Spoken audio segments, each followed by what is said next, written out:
Hace poco volví a ver la película de Up y descubrí algo que no había entendido la primera vez, que me hizo verla de manera diferente. Supongo que ya la viste, pero para los que no, básicamente es la historia de una feliz pareja que cuando se casaron restauraron una casa juntos en la que empezaron a vivir. Todo iba muy bien, eran muy felices, hasta que descubren que Ellie no podía tener hijos, así que para verla feliz, su esposo retoma el sueño de la infancia de ella de tener una casa en la cima de las cataratas del paraíso. El punto es que ambos se ponen a trabajar y ahorrar, pero por diferentes circunstancias de la vida, su sueño de tener estas increíbles aventuras pasa a un segundo plano. Sí seguían siendo muy felices como pareja, pero nunca lograron cumplir el sueño. Si te fijas, hasta aquí ya se nos deja claro que la casa es algo que ha sido construido y vivido por ambos. Ya se creó un vínculo emocional a un monumento físico. Bueno, ahí te va. El tema es que un día Carl se da cuenta de que ahora su esposa es muy mayor, que el tiempo pasó y que nunca le cumplió el deseo de viajar a las cataratas del paraíso. Y esto le hace sentir una urgencia y en consecuencia compra los boletos de avión, pero el problema es que ya es demasiado tarde. Si recuerdas, aquí la película se pone tristísima cuando vemos que Ellie fallece y Carl queda completamente solo. En este punto es cuando se acentúa el apego emocional de Carl a la casa que habitó con Ellie. De hecho, se aferra tanto a ella que una empresa que quiere construir un centro comercial le ofrece una suma millonaria, pero Carl se rehúsa por completo a venderla. Y de hecho, el viejito hasta le da un golpe a un trabajador de la construcción por haber dañado la propiedad. Es como si hubiera dañado el recuerdo de su esposa. En este punto yo me di cuenta que Carl se aferra tanto a la casa porque este es su último vínculo tangible con la mujer que más ha amado, cosa que es esencial para entender lo que te voy a decir. Este golpe que vimos es lo que desencadena todo el viaje que estamos por ver, porque al haber cometido este delito, un juez lo manda a un asilo. Obviamente Carl se rehúsa a abandonar la casa que construyó con su esposa, así que infla cientos de miles de globos que elevan la casa por los aires con la idea de cumplirle el sueño a Ellie y llevarla hasta las cataratas del paraíso. Pero ojo con esto, no va a llevar a Ellie a las cataratas, sino que va a llevar la casa a las cataratas. Es como si simbólicamente la casa fuera Ellie.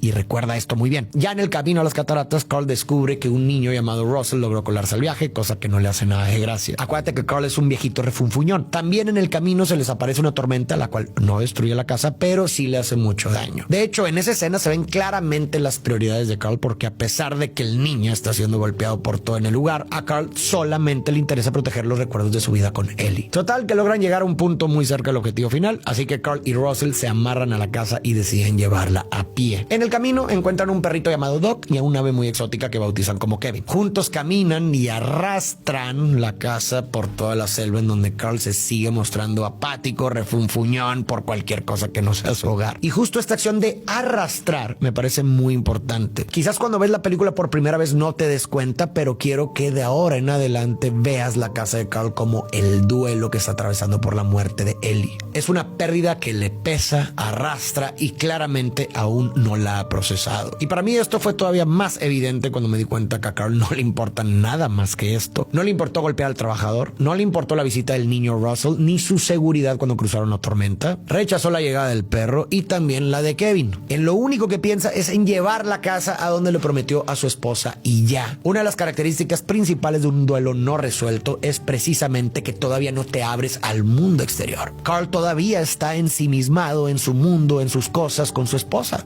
que es la casa. Y a partir de aquí es cuando empiezo a ver entonces la película de forma diferente. Y en este sentido, todo el viaje de Carl en esta película es su lucha por procesar el duelo de la pérdida de Ellie, mismo que lo ha llevado a aislarse y a detener su vida, aunque el mundo sigue avanzando. Y creo que la película nos lo hace ver al momento de mostrarnos esta perspectiva más general de la ciudad, en donde el mundo quiere construir algo nuevo, o sea, la plaza comercial, y Carl se niega a soltar su hogar. Entonces, ya para no hacerte el cuento largo, en la jungla, Carl y Russell se topan con un explorador famoso, quien resulta ser el villano de la película, ya que se dedica a cazar aves exóticas y está intentando matar a Kevin. Y en este punto de la película vemos que Carl empieza a mostrar una apertura hacia los demás porque intenta salvar la vida de Kevin y hasta confronta al cazador, pero todo termina saliendo terriblemente mal. El cazador los vuelve a encontrar, captura a Kevin y le prende fuego a la casa flotante, lo que pone a Carl a decidir entre salvar al pájaro o a su casa, y este decide salvar la casa. Cuando vi esto desde la perspectiva que te mencioné de la casa como el duelo, lo primero que pensé fue que Carl tuvo una especie de recaída en el proceso de duelo. Ya habíamos visto que estaba dispuesto a ayudar a los otros y a poner su obsesión por la casa en un segundo plano, pero esta situación de crisis hizo que volviera a caer. Y si alguien que nos está escuchando está viviendo algo así,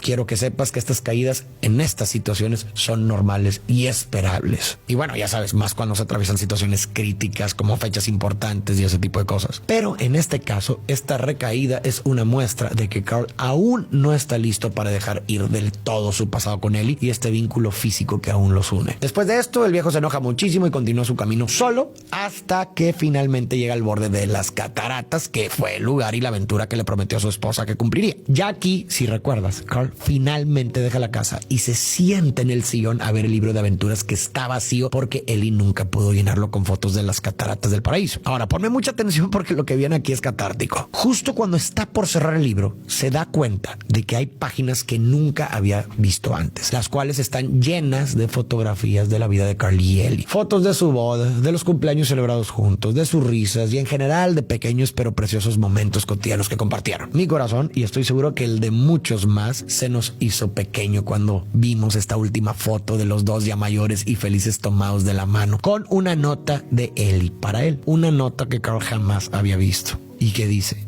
gracias por la aventura, ahora ve por otra. ¿Y por qué esto para mí es catártico? Porque aquí el concepto de aventura de Carl cambia por completo. Con esto se da cuenta de que la verdadera aventura no está en las hazañas extraordinarias, sino en las alegrías simples que él había compartido con su esposa. Hasta se me puso la piel chinita. Carl entendió que él había sido la aventura más grande que Ellie había deseado y que ella estaba feliz y satisfecha con la gran vida que tuvo a su lado. También cayó en cuenta de que después de todo, él sí había cumplido su promesa a Ellie, el compartir una vida llena de aventuras. Y cuando Carl entiende esto le permite salir de su estancamiento, un estancamiento simbolizado bellamente. Carl siempre se había aferrado a esa página como un reflejo de su vida paralizada, pero bastaba con pasar la página para entender que su verdadera aventura no fue la que se quedó sin hacer, sino la vida diaria que habían construido juntos. Y bueno, volviendo a la película, después de esto Carl empieza a desvalijar su casa, tirando los muebles, las sillas y hasta el refrigerador, con tal de que ésta se pueda elevar para poder despegar a rescatar a Kevin. Y aquí la cinta nos muestra básicamente el atraco al dirigible del cazador y toda su pelea con él, la cual termina en que Carl rescata a Doc, a Russell y al ave, y finalmente logra acabar con el cazador. Pero todo esto es a costa de tener que soltar su casa, misma que se termina perdiendo entre nubes y montañas. Aquí recuerdo bien una plática que tiene Russell con Carl que para mí es muy simbólica. Russell lamenta que Carl haya perdido su casa, pero el anciano responde algo muy simbólico. Le dice que tan solo era una casa. Esta conversación es una clara muestra de que Carl ya ha reconocido que Ellie ha pasado de estar con él a estar en él. Con esto parece que ya ha procesado su duelo. Y ya cuando terminé de ver esta película, además de llorar un poco, me quedé pensando mucho en este símbolo recurrente durante toda la película, que son los globos. Vimos que Carl era vendedor de globos. Cuando era niño conoció a Ellie con un globo. También cuando ella estaba en el hospital, él le mandó una nota de amor con un globo. También, si te fijas bien, en el funeral había globos, y quizás el más evidente de todos, pues la casa fue elevada con globos. Ya sabes que cuando en las películas hay algo que se repite durante toda la historia, es algo con lo que el director quiere transmitir un mensaje. Así que le estuve dando vueltas y vueltas a todo esto que te he dicho y llegué a lo siguiente. Para mí los globos simbolizan la impermanencia y la belleza de la vida. Sirven para recordarnos que todo aquello que valoramos es esencialmente fugaz. Dejar ir los globos, o en el caso de Carl, su casa, no es un acto de resignación, sino de aceptación. Con esto, Carl está aceptando que la vida sigue su curso, que el amor y los recuerdos no necesitan estar anclados a un objeto físico para ser reales. Está reconociendo que dejar ir no significa olvidar, sino permitir que los recuerdos tomen una forma distinta, que no pese, que no tengamos que cargar ni arrastrar, sino que nos eleve.